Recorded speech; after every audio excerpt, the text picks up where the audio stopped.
Review of the film Dhurandhar. Peak cinema. మొత్తం review చూడడం కాదు కానీ ముందు మూవీకి టికెట్ బుక్ చేసేసుకోండి. అసలు ఇలాంటి సినిమాలు వచ్చేదే చాలా రేర్. ఒక బాహుబలి, ఒక దంగల్, ఇప్పుడు ఒక దురందర్. పార్ట్ 1 ఎక్కడైతే ఎండ్ అవుతుందో పార్ట్ 2 అక్కడే స్టార్ట్ అవుతుంది. రెహమాన్ టెకెట్ చనిపోయిన తర్వాత లియారీకి కొత్త బాద్షా ఎవరు? అసలు మన హంజా లియారీకి బాద్షా అయ్యాడా?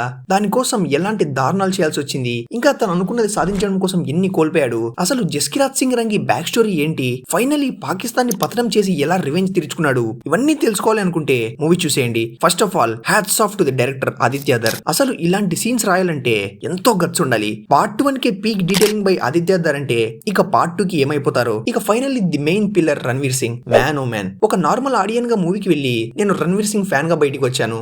ఏమన్నా పర్ఫార్మెన్సా? హంజా అలీ మిర్జా అక్క జస్కిరాజ్ సింగ్ రంగి రోల్ లో కుమ్మె అవతలేశాడంతే. ఆ ఇంట్రో సీన్ లో యాక్షన్ సీక్వెన్స్ అయ్యాక ఆ ఎమోషనల్ బిట్ అయితే ఇంకా నా కళ్ళ ముందే తిరుగుతుంది. అసలు 4 గంటల డ్యూరేషన్ ఉన్న సినిమాలో ఒక్క ఫిల్లర్ సీన్ కానీ ఒక్క అన్వాంటెడ్ సీన్ కానీ ఏదీ లేదు. రియల్ గా జరిగిన ఇన్సిడెంట్స్ ని మూవీ స్టోరీతో కలిపిన విధానం ఏదైతే ఉందో అబ్సల్యూట్ మైండ్ బ్లోయింగ్ అంతే. కేవలం యాక్షన్ సీక్వెన్సెస్ ని నమ్ముకోకుండా కథని డ్రామాతోనే ఎండింగ్ వరకు తీసుకెళ్లి అక్కడ మైండ్ ఎగిరిపోయి ట్విస్ట్ ఇచ్చి ఒక ఎమోషనల్ హైతో బయటికి పంపిస్తాడు సంచిత్ సచ్దేవ్. పేరు తప్పుగా చెప్తే సారీ, బట్ ఏ మ్యూజిక్ ఇచ్చాడు భయ్యా. ప్రతి సాంగ్ కూడా బ్యాంగర్. పార్ట్ 1 తో కంపేర్ చేస్తే ఈసారి ఏంటి ఆల్బమ్ కాస్త డల్ గా ఉంది అనుకున్నా, బట్ నో, పార్ట్ 2 లో కూడా దుల్ల కొట్టేశాడు. ఎటువంటి హైక్స్ లేవు. ఒక సినిమా 4 గంటల అని అస్సలు ఆలోచించద్దు. ఒక్క సెకండ్ కూడా మీరు బోర్ ఫీల్ అవ్వరు. Don't miss this at any cost.